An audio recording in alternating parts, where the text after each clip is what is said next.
C Joseph Vijay எனும் நான்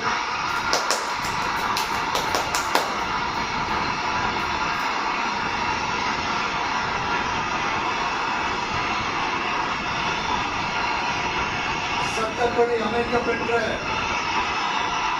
இந்திய அரசியல் அமைப்பின்பால் உண்மையான நம்பிக்கையும் மாறா பற்றும் கொண்டிருப்பேன் என்றும்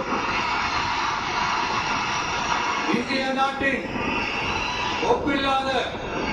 முழு முதல் ஆட்சியையும் ஒருமையையும் நிலைநிறுத்துவேன் என்றும்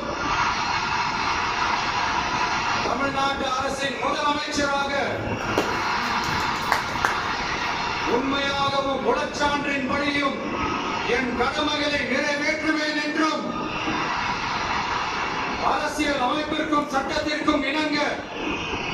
அச்சமும் ஒருதலை சார்பும் இன்றி விருப்பு வெறுப்பை விலக்கி பலதரப்பட்ட மக்கள் அனைவருக்கும் நேர்மை